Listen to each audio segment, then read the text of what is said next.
তো আজকে আপনাদেরকে দেখাবো কিভাবে আপনারা মালয়েশিয়া ডিজিটাল অ্যারাইভেল কার্ড ফর্মটা ফিল আপ করবেন। এটা যারা ট্যুরিস্ট বিষয়ে আসতে চাচ্ছেন তাদের জন্য বাধ্যতামূলক।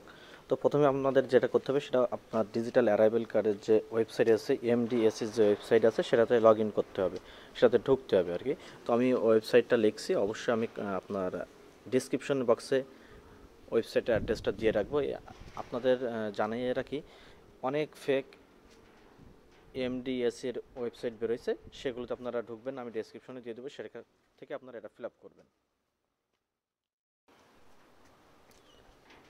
তো আপনার ওয়েবসাইটে ঢোকার পরে এমন একটা ইন্টারফেস দেখতে পাবেন। এটা দেখার পর এখানে রেজিস্ট্রেশন লেখা আছে, রেজিস্ট্রেশনে ক্লিক করবেন।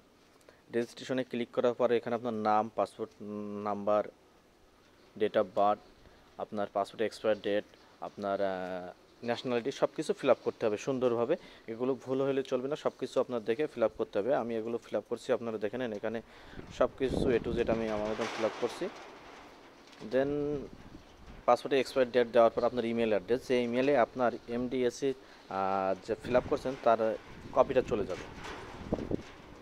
আপনার সাথে একটা পিন নাম্বারও পাবেন, পিন নাম্বার দিয়ে আপনি চাইলে পরে ডাউনলোডও করে নিতে পারবেন ওয়েবসাইট থেকে। এখানে ডেট অফ অ্যারাইভেল মানে আপনি কবে সেখানে যাচ্ছেন সেটা দিতে হবে। আপনার এটা 3 দিন আগে ফিল আপ করতে হয়।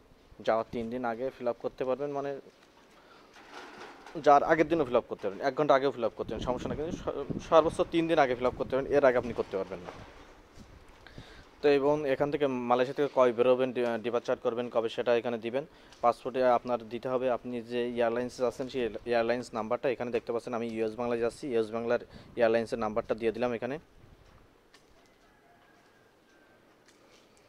তারপর আপনি ট্রাভেল মোড কোন মাধ্যম দিয়ে যাচ্ছেন, আমি ইয়ার যাচ্ছি, ইয়ারটা সিলেক্ট করলাম। তারপর আপনি কোথায় যেয়ে থাকবেন, আমি যে হোটেলে থাকবো হোটেল সিলেক্ট করে দিলাম। এবং এখন আপনার যেটা করতে হবে, হোটেলের অ্যাড্রেসটা দিতে হবে, হোটেলের নামটা দিতে হবে।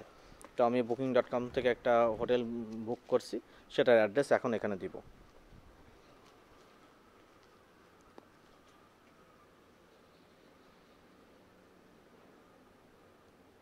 তো ভুল করে এটা কপি পেস্ট করছি, কপি পেস্ট হয় নাই, তো এখন আমি আবার দিয়ে দিলাম। তো হোটেলের অ্যাড্রেসটা দেওয়ার পরে এখানে যে পোস্ট কোড আছে সব কিছু আপনি বুকিং.com হোক কিংবা আপনি যেখান থেকে হোটেল বুকটা করবেন, হোটেলের যে অ্যাড্রেস আছে সেটা দেখে এখানে ফিল আপ করবেন। পোস্ট করে তো শুরু করে এ টু জেড সিটি যা কিছু চাইবে সবগুলো ফিল আপ করে এখানে সাবমিটে ক্লিক করতে হবে। যদি কারোর কোনো সমস্যায় ফিল আপ করতে অবশ্যই আমাকে জানাবেন, আমি চেষ্টা করব হেল্প করার জন্য। তো ফিল আপ করার পরে অবশ্যই আর একবার আপনারা রিচেক করবেন যে কোনো কিছু ভুল আছে কিনা। রিচেক করে এটা সাবমিট করার পরে দেখেন এখানে সাবমিট হয়ে গেছে। এখন আপনার মেইলে চলে আসবে, যে মেইল চলে আসবে সাথে সাথে দেখেন একটা অটোমেটিক একটা মেইল চলে আসছে, যেটা আমি ফিল আপ করছি। এটা তার ফর্ম, এই পিন নাম্বারটা দিয়ে দিচ্ছে, পিন নাম্বারটা দিয়ে আপনি এদের ওয়েবসাইট থেকে চেক করতে পারবেন। তো আমি এদের ওয়েবসাইট থেকে এখন চেক করব। এই যে পাসপোর্ট নাম্বার, ন্যাশনালিটি দেওয়ার পরে পিন নাম্বার দিলে এটা আপনি চেক করতে পারবেন।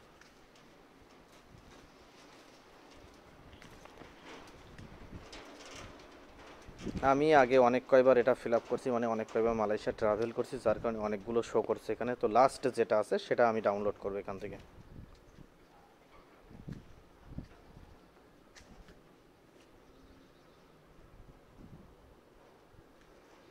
তো